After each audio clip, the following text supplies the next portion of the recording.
You're listening to the Spend 10K a Day podcast, brought to you by the performance marketing experts at Mute6. This is your source for cutting-edge insight into the world of online advertising from the team with more Facebook case studies than any other agency on the planet. Here are your hosts, Steve Wise and Stuart Anderson.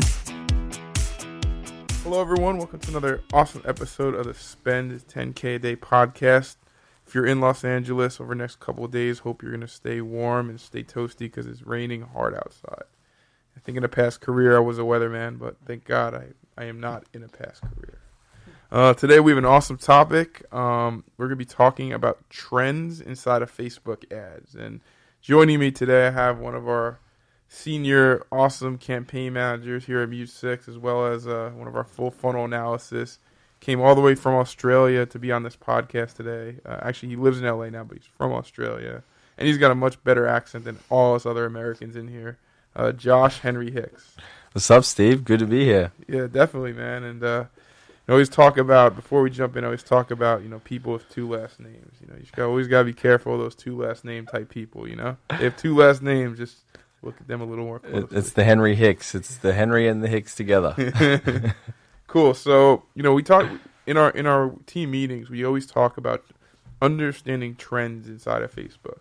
It's really important to really understand trends. Obviously, there's only so much you could understand from a trend analysis perspective because it evolves so rapidly. But what we see is, trends that most 9 times out of 10, always come corrected. Obviously, number one, when the quarter is close to ending, we see that the gross CPMs go up.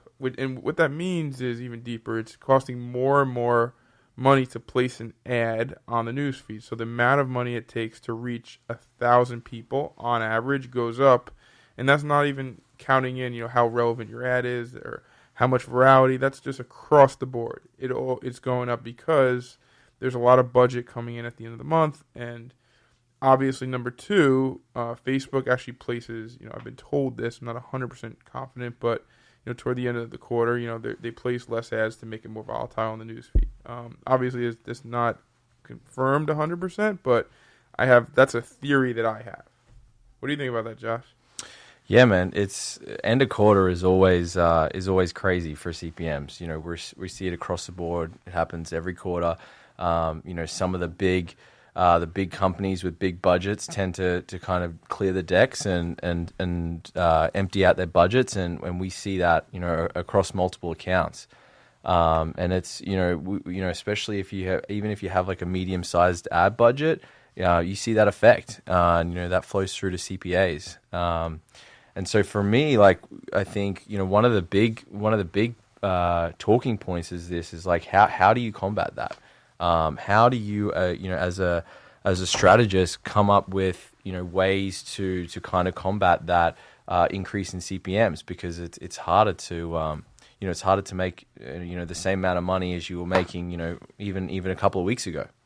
Yeah, and I think it's very important to understand why CPMs go up and why there is an uptick. Obviously, there's two different types of advertisers on the newsfeed. There's people who buy eyeballs, and there's people who buy performance marketers like us. The people who buy eyeballs, or the brand, quote, brand marketers, they have budgets that they need to spend. If they don't spend those budgets, they won't get similar budgets the next quarter. So they're heavily focused on figuring out how to allocate all those brand budgets toward the end of the quarter so they could allocate, just so they get more budget the next quarter. So they have to spend that money. And that's what brings a lot of volatility, should I say, to the news feed. Also, top of that, Facebook, if you've been watching the news, they're obviously being investigated for, a data breach, which I think also has a negative impact on the newsfeed.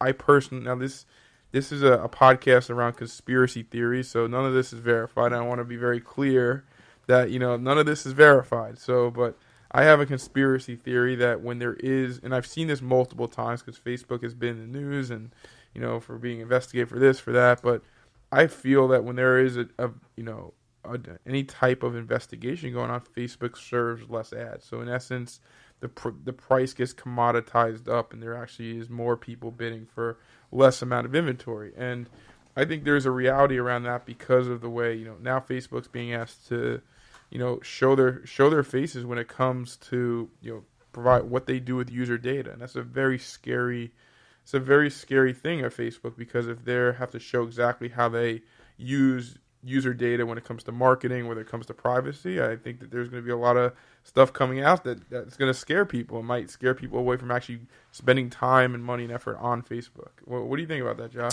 Yeah, you're 100% right. Like, coming from my perspective, and I'm in the weeds, I'm in the campaigns every day, and we see that. Like we see it now, and I don't. There's no explanation for it, but when there's troubled waters, you hear the problems with Facebook, and whether it's the privacy issue that's going on right now at the moment, or something else, I feel like we see the effect, and the CPM is one trigger, but there are other triggers that we see which are telling us that our ads are being less effective for a period of time. So it's very, very interesting, and as a marketer, it puts pressure on your strategy, and you need to have an effective strategy. I feel like the people that really don't have that full funnel approach, at this time, this is when they can really see the effect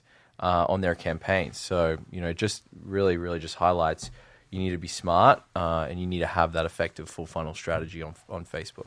So the two questions is how do you, number one, Facebook doesn't do a good job of telling you, Mr. Facebook marketer or Mrs. Facebook marketer, that there's volatility in the market. There's no way of knowing. The only way you actually know is when you look at your campaigns and you see CPM costs. So I want to talk a little more about how do you know when there's volatility coming inside of your campaigns, and how do you know when it's either you messing up or Facebook messing up? This is a question I get a lot, is like, well, is it the CPMs going crazy? Is it like our ads aren't performing? And there's a lot of tall tale signs of showing volatility in the market. Number one, looking at long-term attribution over 28 days. Obviously, if you're showing less ads to less people, then your actual CPA price over the 28-day attribution period from a view or a click is obviously going to go higher. Your cost per action, because you're showing less and less and less ads. So I'm always looking at the long-term attribution when analyzing data inside of Facebook when I see a bump up,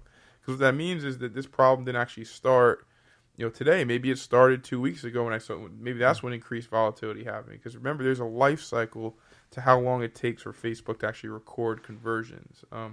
Number two, auction insights. There's a great tool, Josh. I'm sure we talk about this in our meetings about using the auction insights tool to see the amount of first impression users that you're reaching. That's a big key, because the cheapest users are going to be people that have shown prior purchase intent, and Facebook really wants to show your ad to most relevant people. So using the auction insights tool and really understanding the percentage first impressions and a plethora of other interesting information is also a way you could really tell volatility. And Josh, you have anything to add to that when it comes to measuring volatility?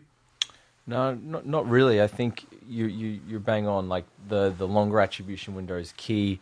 I think obviously the Facebook Insights is a plethora of information. CPM is certainly your main game when looking at looking at competition and trying to understand what's happening with the Facebook algorithm. For me, I like to look across multiple accounts. Obviously, not everyone can do that. Comparing different types of industries, seeing, is this isolated to a particular sector? Is this kind of across the board? That helps me form up an understanding. Okay, well, don't change the strategy too drastically, because it is something that we are seeing across accounts and across sectors. Or if it is isolated, then we need to look, dig a little deeper and start coming up with some strategies that that can try and counter the the data we're seeing. Yeah, that's interesting. I mean, I assume that not everyone has the ability to really see if this is we manage so much advertising spend here at Mute 6, and there's so much resources that we have from looking at all the data that we have coming into our back end. We're able to really use predictive analysis to help our partners predict trends. But, if you don't have that data, what could you do to help predict trends? And I think that's a question that we're trying to answer on this podcast. And secondly, the bigger question I get is like, all right, I know something's up. I know like there's an issue. I know like there's volatility. I'm seeing, having delivery issues. I still have to hit numbers. I still have quarterly goals. I still have stuff I need to hit. What can I do beyond just Facebook, beyond just, Instagram to really reach my goals? Even if delivery is not doing too well, I think that's a question that everyone is asking on a daily basis. Josh, I have a couple of thoughts on that I'm going to share, but do you have any thoughts you want to share on that topic? Yeah. I think for me, I think you need to do some controlled testing, and what I mean by that is, okay, so you're seeing this data, behave in a certain way, and say if it's specifically CPM data. Which then will flow across through to your cost per clicks, your add to carts, your purchase, return on ad spend, CPA, et cetera, et cetera. For me, it's about identifying, is this in a controlled area? So, for example, say you've had, your 4 best audiences that have been running for, 30 days plus or even, 14 days plus, and they're your best performers, and these things just churn out, profit. And normally, let's say this is in a prospecting, prospecting type scenario, and these audiences start to, we see that CPM increase. My thought is you really need to do some controlled testing to say, okay, is this the audience type? Whether you're looking at lookalikes or whether you're looking at interest targeting, is this selected to the particular audiences that I have live? So whether it's Josh, can you give an example of a controlled test that you've done in the past? Yeah. Just so the audience and people listen to the podcast can really understand the way you think about testing. Yeah. So basically, our strategy here at Mute 6 is we'll get a split test within Facebook. Often we'll use the actual split testing functionality that is within Power Editor or Ads Manager, whichever one you're using. And essentially we'll set up the same ad, basically the same budgets, the same time frame. We'll try to reduce as many variables as possible, same creative, and really just use, in this case, it would be our audiences. And so we would use the audiences being the variable and just really looking at that CPM and doing that on multiple occasions with multiple different audiences. So basically you're just getting an understanding and a feeling for, okay, this audience segment has a higher CPM than this one. Is there any learnings that can be made from that? Whether that's the type of targeting, how big the audience is obviously a very interesting factor. Like for example, maybe you did a small audience versus a larger audience. So I think just being able to have those two strategies or audiences played off against each other really is going to give you an understanding of okay, where are these CPMs going? What audiences are actually showing a lower CPM, especially during this the turbulent times. I think it's a little easier when things are going back to normal, but I think when push comes to shove, you want to be able to kind of clearly identify which audiences are not as affected as most. Yep, and I'm going to turn the topic a little bit of what can you do specifically on the question of during turbulent times to really show performance. What can I do? And I'm going to turn the focus more or less toward retention, toward figuring out how do you get more out of your retention based audiences. Obviously, that I talked earlier on previous podcasts about looking at your email list and trying to figure how do you incentivize customers to rep your brand? How do you incentivize them to share your brand, talk about your brand? How do you, whether it's creating video content, whether it's creating social buzz, how do you turn your best customers into kind of like salespeople? And I think we've had a lot of success on our email side and our messenger side of really incentivizing people to really talk about the brands that we partner with. And I think that's really important because I think not a lot of people think about retention. They don't think about this thing called the K factor, where if you're able to, what the K factor means is like, your viral factor. If you have one person, that could equal, and you're really good on retention, that one user could equal 6 new users. So, I want to turn the focus toward, figuring out, retention. Like, how could retention help during tumultuous times? Well, to bring it full circle, if your CPMs are high, obviously this is normally going to be affecting your acquisition or your prospecting strategy the most. And so really, if you can kind of make it up from that remarketing or retention areas of the funnel, this can really help outweigh what you're seeing in the prospecting side. So I think from what I've seen from some of our clients that have done some great things is really a really solid referral program where users are incentivized to share, whether it's a post purchase or some sort of value where the user can extract value by promoting your brand. And exactly like you said, Steve, then they're marketing your brand on your behalf. And again, it just comes full funnel. Like once everyone's investing to acquire someone. If you can acquire someone and then they become your advocate and promote more sales, you're getting more bang for buck on that initial investment, which is that's the main end of the game. Cool. That's interesting. I'm just thinking in my head about different areas that you could really start focusing on as you start seeing the volatility on the news feed. So number one, really looking into your email audiences, just trying to figure out which specific email triggers can you send people to incentivize them to bring more and more people into the funnel, turning them into virtual salespeople. Obviously, you're looking into doing different split tests from an audience side on Facebook. Really trying to figure out what can you do to increase the virality of your Facebook posts. I think that's something that's a good point. Yeah. That's something I'm always thinking about when I look at volatility in the market. What that tells me is that if I go back into Facebook and I'm trying to find, how to get my ads to get more impression share, I have to do a better job of creating posts that generate virality. Yeah. High relevancy scores is bringing down your advertising cost. It's just serving your ads further. So again, audiences is a massive part. Testing in that area, but also creative, like virality and creative.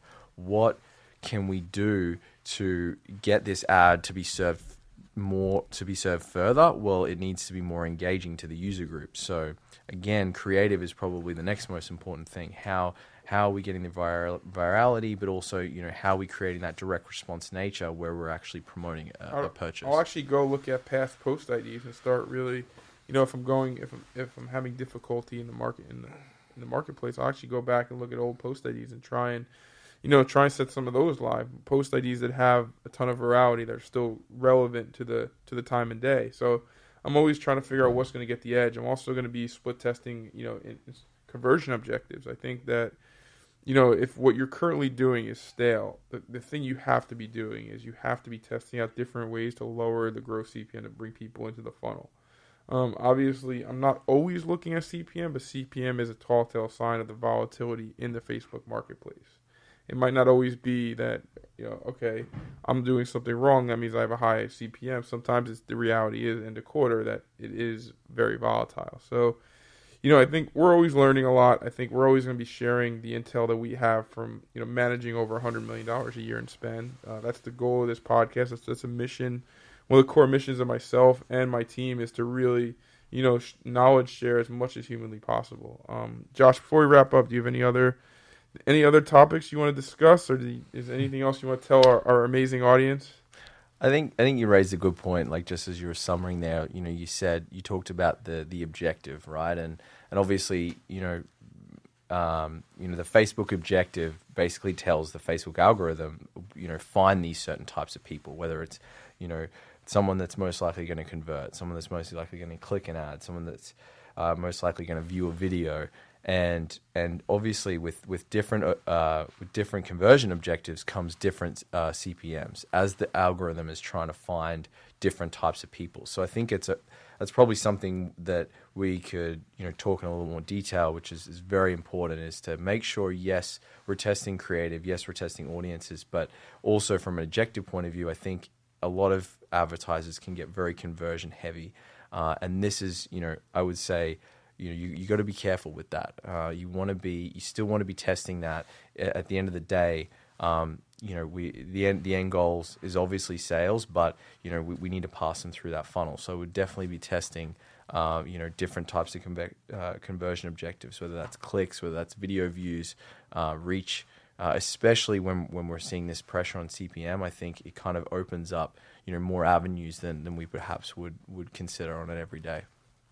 Cool. All great points. I think that you always be testing, and I think that goes without saying. I think that you hear that a lot. I think structured testing. I think everyone has their own theory on testing. I think having a theory or having a hypothesis when you test is really important. I don't like the thought of testing just because it's the right thing to do is testing. Mm-hmm. So, I always train the team here, and I always have a hypothesis. Really try and figure out what, maybe if there is volatility, maybe there's a way to hack volatility. Maybe there's a way to use volatility to your own advantage. Yeah. And I'm always trying to. I guess that's it's really important to think as a marketer. Always think about how do you get that unfair advantage over your competitors. I'm going to wrap things up, Josh. Before we see. You want to say goodbye? You want to say it's your first podcast? You popped your. It's good to be here, Podcast Cherry. Podcast Cherry. There you go. Thanks for having me. You're welcome back in Aussie land anytime soon. Yeah, he's referring to the last time I spoke at a conference in Australia. It was an amazing experience for those of you that have never been to this island off the coast of Antarctica. It's an amazing it's an amazing adventure. Great people. Very good breakfast. They know how to do breakfast over there. Brekkie? Yeah, commonly referred to as brekkie. Appreciate everyone. Can't wait for the next podcast. It's gonna be a surprise. We have an amazing guest. Josh, thanks for joining. Cheers, mate. Have an awesome Wednesday. Or actually Thursday, should I say. Take care, everyone.